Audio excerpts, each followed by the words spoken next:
Ladies and gentlemen, please welcome with me Prime Minister Benjamin Netanyahu.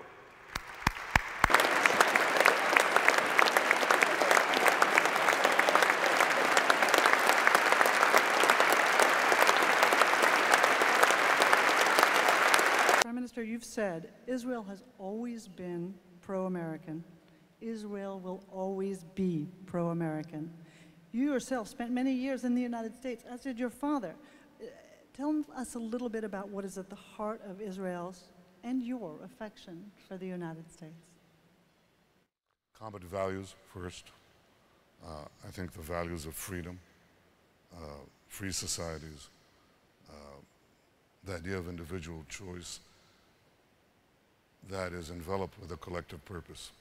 And I think that defines Israel, defines America. These are two societies built on a purpose, on the idea of freedom. I've spoken in the Congress a number of times, and each time I look and I see the emblem of Moses in the American Congress. And it says a lot. It's the idea of the promised land, the land of freedom, freedom from bondage, the freedom to pursue your future. So I think this is I would say the identity of conviction. But there's something else that I think has to be seen in a historic context. We were a people scattered among the nations. We had no capacity to defend ourselves, and by dint of historical regularity, we should have disappeared. Most nations that existed in the past do not exist today, and certainly a nation scattered from its land and becoming utterly defenseless, subject to the whims, the worst whims of humanity, should have disappeared. We gathered our resolve, came back to the land of Israel, the promised land, rebuilt our country when we repossessed the power to defend ourselves. But it was said here before that all powers, all countries, even great powers, need alliances. We need an alliance too. We did not have that alliance in the first half of the 20th century, when the founding fathers of Zionism identified the threat of anti-Semitism, the growing threat of anti-Semitism in Europe. We had no capacity yet to build our nation. We built it having lost 6 million of our brethren. And I believe that if the United States had been the preeminent world power in the first half of the 20th century, things might have turned out differently. And yet, Israel was born in mid-century. The United States became the global power at that point. And what a difference it made. It made a difference for the entire world by guaranteeing liberty, by facing down Soviet totalitarianism. It made a difference for us in that we had a partner. And I think that not only the common ideals of Israel and the United States, and they were mentioned here, but I think it's also the role, the active role of the United States in defending liberty around the world and standing by its allies, in this case, the best possible ally of the United States, Israel. I think it's made a world of difference. And I bet on this alliance. I wouldn't sell the United States short, I wouldn't sell Israel short, and I would not at all diminish the importance of this alliance. I think it's pivotal for the future of our world, and if you ask me about it, I'll tell you more. This is what I believe. Israel is becoming, I would say, the preeminent, or one of the two great centers of innovation in the world. And as a result, our ability to make alliances is shifting. We are now in an extraordinary relationship with two small countries in Asia, India and China and Japan. Together we account for roughly 2.5 billion people in the world. Now, they're all coming to this new Israel, you asked where is Israel going? In the century of conceptual products and knowledge, the ones who will prosper are those who can innovate faster. Israel is a speed chess innovator. We don't have that large a number of innovators, but we have a very, very large number of very fast innovators. And our culture promotes that. So I think Israel is moving into a leadership position in technology. I'll give you a number to illustrate this because I think it's important that I take this away from general concepts and make it concrete.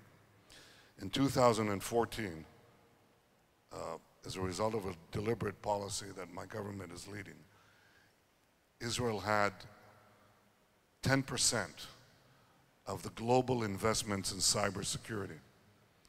That's 100 times our size. In 2015, we track that number, we receive double that amount. We receive 20% of the global investment in cybersecurity. In cyber, we're punching 200 times above our weight. There are plenty of voices, I would say, growing in volume, both in the United States and I think even in Israel, who suggest that we are better off with the Gaddafis and the Saddams and the Assads in place to tamp down on the Islamists who rise up, and that secular dictatorship is really the solution that we should look for the rest of the Middle East. Others say that democracy is only fertile ground for Islamists who rise up. Where do you come down on that? Well, I went to serve in the United Nations 100 years ago as Israel's ambassador, and there was a woman there. Her name was Jean Kirkpatrick.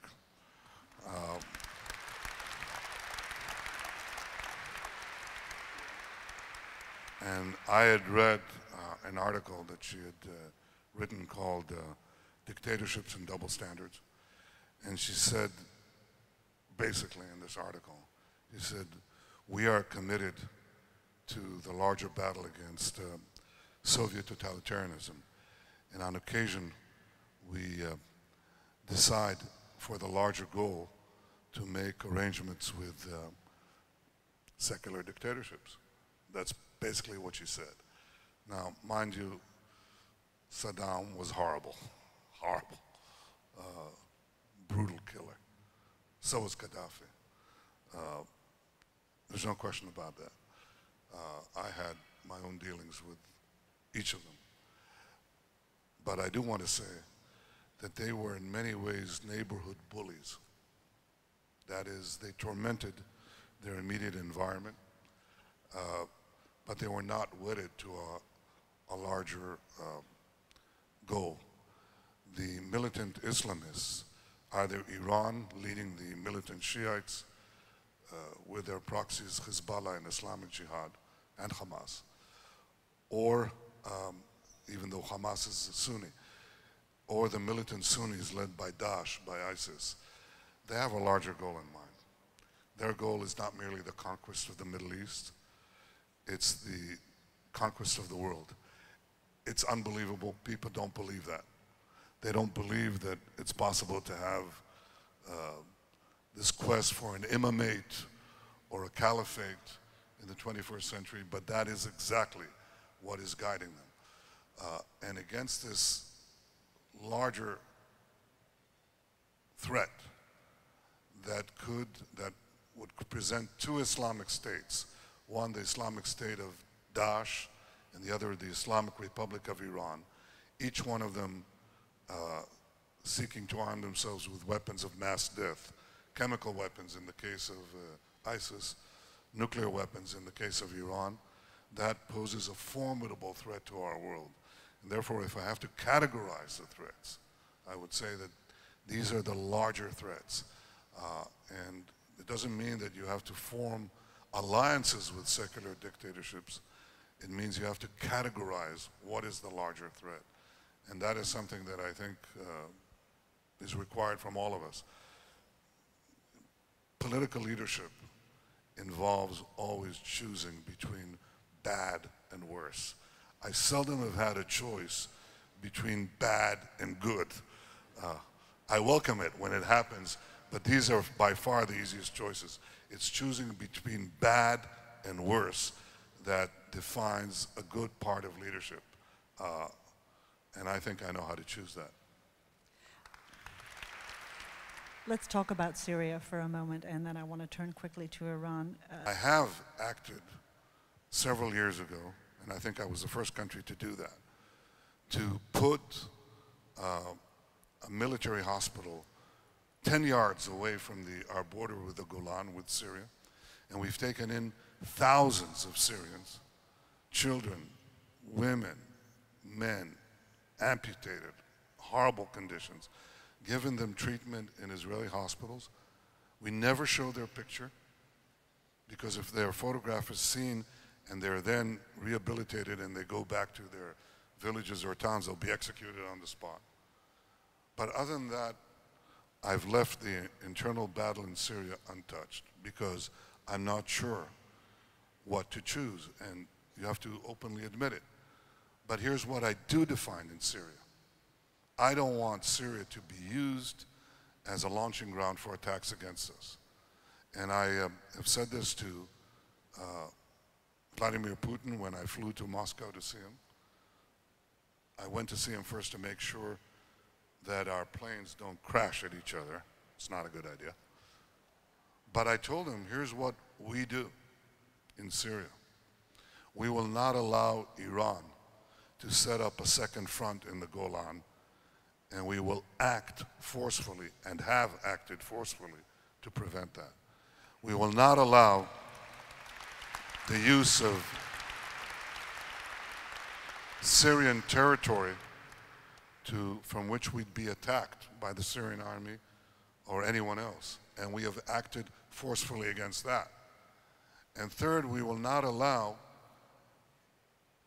the use of Syrian territory for the transfer of game-changing weapons into Lebanon, into Hezbollah's hands. And we have acted forcefully on that. I made it clear that we will continue to act that way. I explained that to Putin. I said, whatever your goals are in Syria, these are our goals, and we'll continue to act that way. And I think that message was received. Now, there is talk now of an arrangement in Syria. And I spoke about it today in a very good conversation I had with President Obama. And I said that any arrangement that is struck in Syria, if one is achievable, I'm not sure. I'm not sure Humpty Dumpty can be put back together again. I have strong doubts. I'm not sure Syria as a state can be reconstituted. But whatever arrangements are made in Syria